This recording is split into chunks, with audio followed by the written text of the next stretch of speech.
ప్రముఖ social media influencer Harsha Sai తనను పెళ్లి చేసుకుంటానని మోసం చేశాడంటూ నటి పోలీసులకు ఫిర్యాదు చేసింది. 2 కోట్లు తీసుకున్నాడని, ఇప్పుడు మొహం చాటేస్తున్నాడంటూ నార్సింగి పోలీసులను ఆశ్రయించింది. తాగే డ్రింక్స్లో మత్తుమందు కలిపి లైంగిక దాడి చేశాడంటూ కేసు పెట్టింది. ఆ సమయంలో వీడియోలు తీసి బెదిరించాడని పేర్కొంది.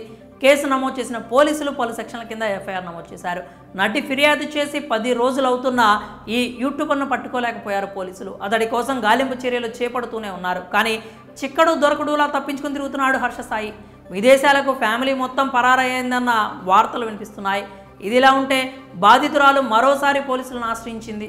హర్ష సాయిపై సైబర్ క్రైమ్ పోలీసులకు ఫిర్యాదు చేసిన బాధితురాలు హర్ష సాయి సోషల్ మీడియాలో తన మీద నెగిటివ్ ట్రోలింగ్ చేయిస్తూ మానసికంగా వేధిస్తున్నాడని ఆవేదన వ్యక్తం చేసింది.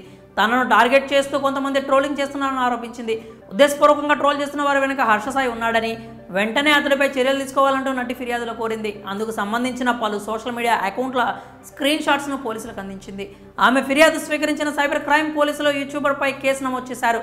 త్వరలోనే నిందితులపై చర్యలు తీసుకుంటామని బాధితురాలికి హామీ ఇచ్చారు. ఇదిలా ఉంటే ఈ విషయం తెలిసిన నెటిజన్స్ మండిపడుతున్నారు.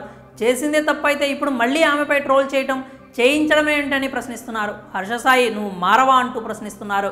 హర్ష సాయి ఇప్పుడు లైంగిక ఆరోపణలపై విమర్శలు ఎదుర్కొంటున్నాడు. కానీ యూట్యూబ్లో విపరీతమైన ఫ్యాన్ ఫాలోయింగ్ ఉన్న ఇన్ఫ్లుయెన్సర్ ఆపదలో ఉన్న వారికి డబ్బులు పంచుతూ పాపులారిటీ తెచ్చుకున్నాడు.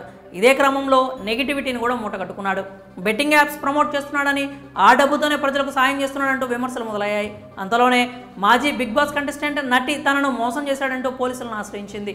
హర్ష సాయి అతని తండ్రిపై కూడా ఫిర్యాదు చేసింది. అప్పటి నుంచే యూట్యూబర్ ఫ్యామిలీ పత్తా లేకుండా పోయింది. అయినా కూడా సోషల్ మీడియా ద్వారా తన ఉనికిని చాటుతున్నాడు హర్ష సాయి. తాను ఎలాంటి తప్పు చేయలేదని, డబ్బుల కోసమే ఈ ఆరోపణలు చేస్తున్నారని, నిజాలు బయటికి వస్తాయంటూ పేర్కొన్నాడు. అడ్వకేట్ను రంగంలోకి దింపాడు.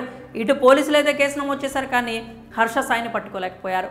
ప్రస్తుతం అతడు విదేశాల్లో ఉన్నాడని, లేదు హైదరాబాద్లో మకాం వేశాడన్న వార్తలు వినిపిస్తున్నాయి. మరి పోలీసులకు యూట్యూబర్ చిక్కుతాడంటారా? మీ అభిప్రాయాలను కామెంట్స్ రూపంలో తెలియజేయండి.